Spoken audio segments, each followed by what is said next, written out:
Hello everybody and welcome to this video, a continuation of my Romeo and Juliet video series, and now we are up to Act 1 Scene 2. In the last video I translated it line for line, and now I'm going to analyse some of the main bits, and everything you see in today's video is typed up in more detail in my ebook, which is available from mrbruff.com. Follow the links in the description.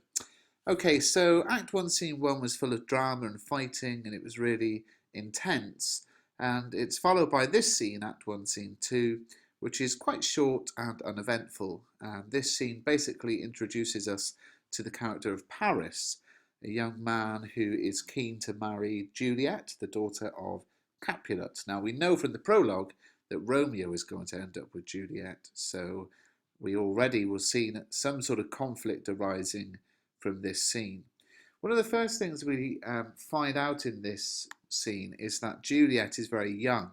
She's described as not, Juliet has not seen the change of 14 years. In other words, she's 13.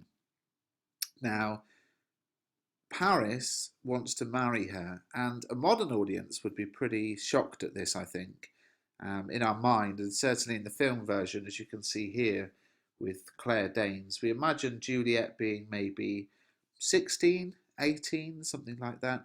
But in the play, in Shakespeare's play, she is just 13. Now, in Shakespeare's time, the legal age from which a female could get married was actually 12 years old. But most women got married in their 20s, just like today. So 2014, well, 2013, last year, the average age of marriage in the UK was 28 for a woman. And in 1590, roughly when the play was written, the average age of marriage for a woman was 27. So we might be told by some teachers, well, they married young back in those days, but actually most people married exactly the same as today in their late 20s, most women. However, a special exception was sometimes made for rich and noble families who would often marry off their young children for reasons of property and family alliance. And that's the scenario that we see Juliet in. We don't know, quite what the sort of benefit would be both ways, but we know that Capulet is a powerful man. We know that Paris is a noble gentleman, so we can see the kind of reasons for the proposed marriage. But it's still pretty shocking, that this girl is so young. And of course, we don't get an age for Romeo, but we guess he's a little bit older.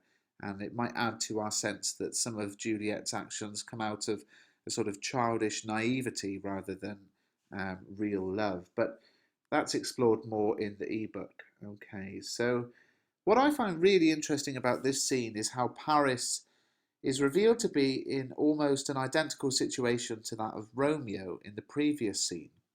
So basically, to recap, in Act 1, Scene 1, Romeo is really, really depressed because of the fact that he loves Rosaline and she doesn't love him. And Benvolio says to him, look, come to this party and take your mind off of Juliet by looking at take your mind off of Rosaline by looking at other beautiful women. Now in Act 2, Scene 2, Paris is desperate to marry Juliet, and Capulet is sort of trying to slow him down a bit. And Capulet says pretty much the same advice to Paris that Benvolio said to Romeo in the previous scene. Capulet says to Paris, come to this party, have a look at the other pretty women there, and it might help you to sort of slow down, take your mind off of Juliet. So we have a real parallel between these two characters. Now, if you're someone who's just studied Romeo and Juliet, for example, through watching the film, which is why I put these two pictures on the screen, Leonardo DiCaprio and Paul Rudd in a bizarre role. He's much better in Knocked Up and This Is 40 and some of his other films, but really smarmy, cheesy man in this version of Romeo and Juliet. So if you just watch the film, you might think that they're complete polar opposites, but actually they're quite similar. And without giving too much away, that probably sort of shows why Romeo is so nice to Paris in Act 5, Scene 3. Anyway, so the meaning here is pretty clear, I think. Shakespeare's setting up the play so that Romeo and Paris are sort of reflections of each other. They're on the same parallel course, and they both pretty soon are going to want Juliet. So they're both heading for the same target. So it's quite interesting, I think, that um, they are very similar characters in many ways, because, of course, Romeo is also of noble birth. He is from the Montague family. And I think it goes to show that under different circumstances, the tables could quite easily be turned. So what else happens in this scene? Well, it's quite interesting to have a little think about why the character Paris is given the name Paris and where that comes from. Because obviously, as I went into in the Act 1 Scene 1 video of the names of, Samson and Gregory and all of those kind of characters, Shakespeare had free rein to think of what to call his characters. Yes, this play was based on the story that someone else had written, but he could have changed, character names if he wanted to. And what is Paris all about? Well, in Greek mythology, you can see the picture here. Paris was the son of Priam, and he was invited to a great feast by Zeus, and he was asked to look at all the beautiful goddesses and choose the most beautiful of them all. So, of course, that is very, very similar to what is happening in this scene.